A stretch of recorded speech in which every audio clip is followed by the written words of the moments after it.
Assalamualaikum warahmatullahi wabarakatuh. Habib bin Muhammad al-Ajami al-Basri adalah orang Persia yang menetap di Basra, sekarang di Irak. Dia juga kadang disebut Habib al-Farisi. Dia dikenal sebagai salah seorang perawi hadis ternama dari jalur Al-Hasan al-Basri, Ibnu Sirin, dan otoritas-otoritas lainnya. Pertobatan dari kehidupannya yang gemar bersenang-senang dikarenakan oleh pengaruh Al-Ha'an.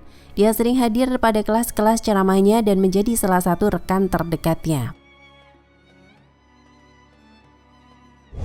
Dalam Tarikh ad-Dimashq karya Ibnu Asakir dikatakan bahwa Habib juga adalah murid dari Hasan al-Basri dan kelak dia menjadi seorang pemuka sufi pada abad kedua Hijriah. Habib al-Ajami dikenal sebagai pribadi yang ahli ibadah dan zuhud terhadap dunia. Beliau wafat pada tahun 120 Hijriah. Kisah tentang Habib al-Ajami sebagian besar akan diambil dari kitab Tadkirat al-Auliya, Kisah Hidup Para Manusia Suci karya Farid al-Adin Attar yang diterbitkan pada tahun 1177 Masehi. Farid ad-Din Attar sendiri adalah seorang penyair Persia yang juga dianggap sebagai salah satu sufi mistik terbesar.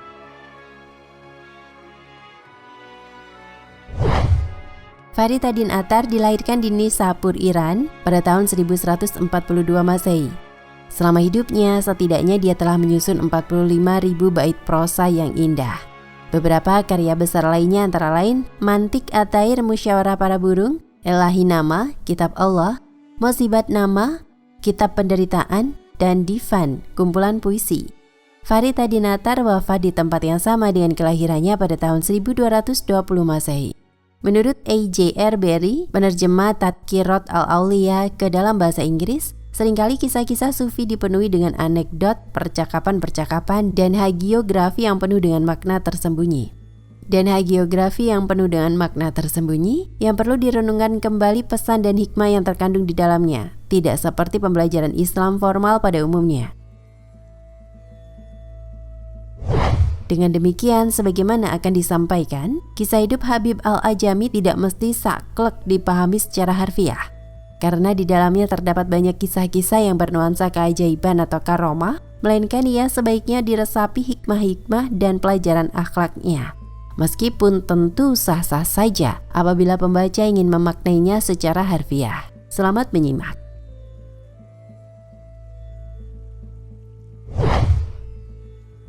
Kisah Habib al-Farisi. Habib pada awalnya adalah seseorang yang kaya raya dan dia memiliki profesi sebagai rentenir. Dia tinggal di Basra dan setiap hari dia akan berkeliling untuk menagih para pengutang. Jika dia tidak mendapatkan uang, dia akan menuntut pembayaran dalam bentuk sepatu kulit.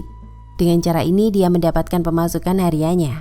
Suatu hari dia pergi mencari salah seorang pengutang. Orang yang dicari sedang tidak ada di rumahnya. Karena gagal menemuinya, dia menuntut pembayaran dari sepatu kulit. Suamiku sedang tidak ada di rumah, kata istri si pengutang kepadanya. Aku sendiri tidak punya apa-apa untuk diberikan kepadamu. Kami telah memotong seekor domba, tetapi tinggal lehernya yang tersisa. Jika engkau suka, aku akan memberimu itu. Itu adalah sesuatu, jawab rentenir itu. Berpikir bahwa dia setidaknya dapat mengambil leher domba itu darinya dan membawanya pulang. Letakkan pancinya di atas api. Aku tidak punya roti ataupun bahan bakarnya, jawab wanita itu. Baiklah, kata orang itu. Aku akan pergi dan mengambil bahan bakar dan roti, dan itu nanti bisa dibebankan ke sepatu kulit.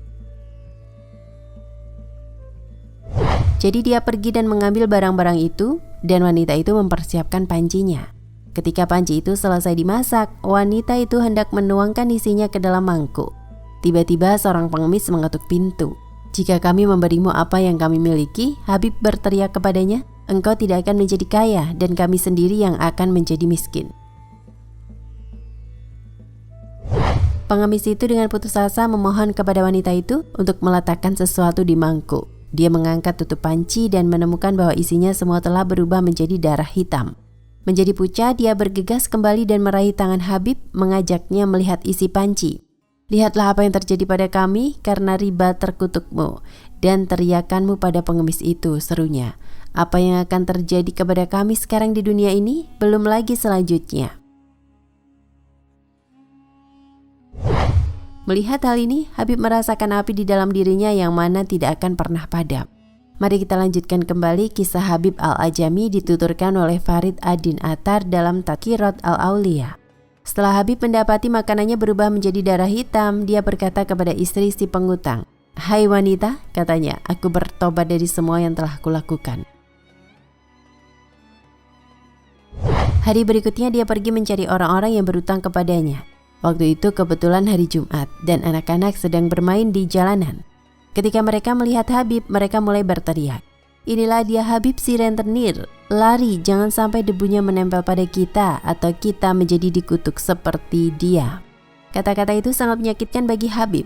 Dia lalu mengambil jalan ke gedung pertemuan dan di sana dia mendengar suatu kalimat dari bibir Hasan Al-Basri yang sedang ceramah yang tepat menusuk ke jantung hatinya. Sampai-sampai dia pingsan. Menyadari apa yang terjadi, Hasan Al-Basri memegang tangannya dan menenangkannya.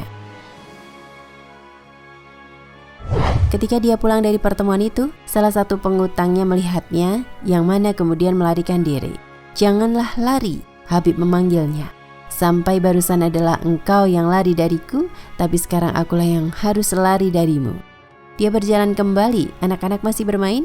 Ketika mereka melihat Habib, mereka berteriak lagi, "Inilah dia Habib yang bertobat, lari jangan sampai debu kita menempel padanya, karena kita adalah para pendosa yang melawan Allah." "Ya Allah ya Tuhanku," tangis Habib, "karena satu hari saja ketika aku telah berdamai denganmu, engkau telah mengetuk genderang hati orang-orang untukku dan melambungkan namaku dengan kebaikan." Kemudian dia membuat sebuah pengumuman, "Siapapun yang menginginkan apapun dari Habib, datang dan ambillah." Orang-orang berkumpul dan dia menyerahkan semua harta miliknya sampai tidak sedikit pun uangnya tersisa. Seorang lainnya datang dengan sebuah permintaan. Karena tidak ada lagi yang tersisa, Habib memberinya cadur istrinya. Ketika peminta yang lainnya lagi, dia memberikan bajunya sendiri dan membuatnya menjadi telanjang. Dia kemudian membereskan sebuah tempat untuk menyepi di tepi sungai Efrat dan di sana ia memasrahkan dirinya untuk menyembah Allah. Setiap malam dia belajar di bawah bimbingan Hasan Al-Basri, tetapi dia tidak mampu mempelajari Al-Quran dan karenanya dia dijuluki si barbar. Waktu berlalu dan dia menjadi benar-benar melarat. Istrinya terus-menerus memintanya uang untuk kebutuhan rumah tangga. Karenanya Habib pergi dari rumahnya dan menuju ke tempat penyepian untuk melanjutkan pengabdiannya kepada Allah. Ketika malam tiba, dia baru kembali ke istrinya. "Dari mana saja engkau bekerja? Kenapa tidak membawa apapun ke rumah?" desak istrinya. "Orang yang aku bekerja untuknya begitu murah hati," jawab Habib. "Dia begitu murah hati sehingga aku malu untuk meminta sesuatu padanya. Jika waktu yang tepat telah tiba, dia akan memberi. Karena dia telah berkata, setiap 10 hari sekali aku akan memberi upah."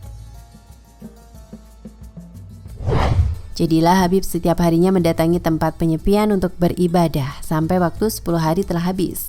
Pada hari ke-10, pada waktu salat zuhur, sebuah pikiran memasuki benaknya. Apa yang bisa aku bawa pulang malam ini dan apa yang harus aku katakan kepada istriku?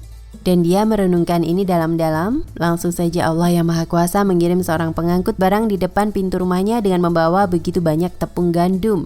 Yang lainnya membawa daging domba yang telah dikuliti dan yang lainnya lagi membawa minyak, madu, rempah-rempah dan bumbu-bumbuan.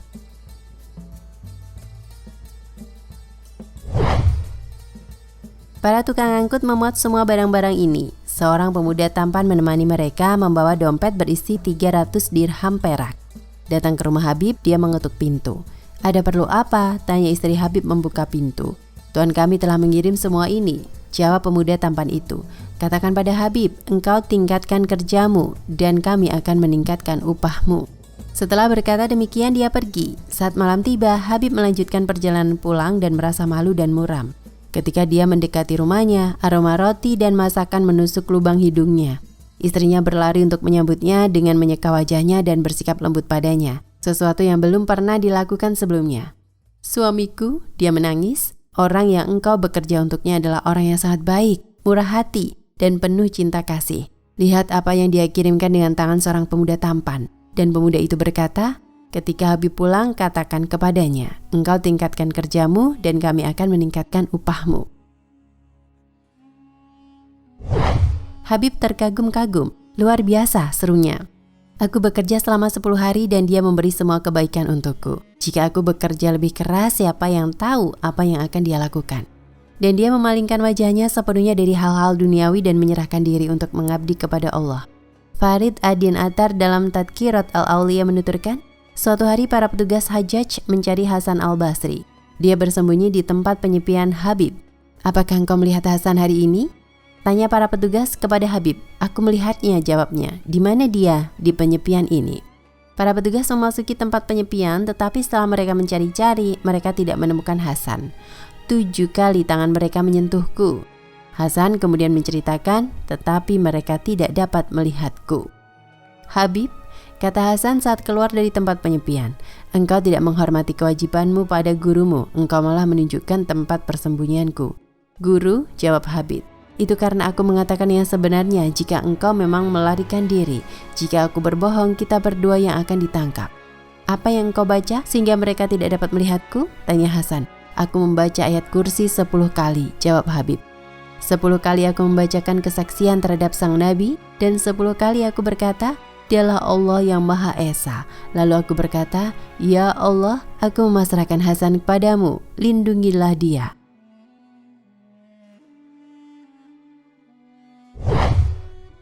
Dalam versi lainnya, sebagaimana disampaikan oleh Ibnu Asakir dalam Tarikh ad-Dimashq, kisahnya berlangsung seperti ini. Pernah suatu ketika Habib al-Ajami sedang beruzlah di suatu gua. Tiba-tiba Imam Hasan al-Basri datang untuk bersembunyi. Ternyata Hasan al-Basri sedang dikejar-kejar oleh tentara Hajjaj sebab permasalahan kenegaraan. Hasan al-Basri pun bersembunyi di dalam gua tersebut agar tidak tertangkap. Selang beberapa waktu para tentara itu tiba di mulut gua. Mereka bertanya kepada Habib al-Ajami, apakah kau melihat Hasan al-Basri hari ini? Habib menjawab, iya, dia ada di dalam gua. Mendengar jawaban tersebut, segera para tentara memasuki gua untuk menyusuri gua guna menemukan Hasan al-Basri. Setelah sekian lama mereka tidak menemukan Hasan al-Basri. Para tentara itu pun bergegas pergi. Imam Hasan al-Basri keluar dari persembunyiannya seraya berkata, Habib, engkau adalah murid yang berbakti kepada guru. Mengapa engkau memberitahu persembunyianku? Habib al-Ajami menjawab, duhai Imam, andai kata tadi aku berdusta, niscaya kita berdua akan ditangkapnya dan tidak ada yang selamat di antara kita. Mendengar jawaban sang murid, Hasan al-Basri berkata, lantas ayat-ayat apa yang kau baca sehingga aku terlindungi dari kejaran dan penglihatan mereka? Habib pun menjawab, tadi aku membaca ayat kursi 10 kali, 2 ayat terakhir Al-Baqarah 10 kali, dan surat Al-Ikhlas 10 kali. Lalu aku berdoa kepada Allah Subhanahu wa Ta'ala, Ya Allah, telah kutitipkan guruku Hasan al-Basri kepadamu, maka lindungilah dia.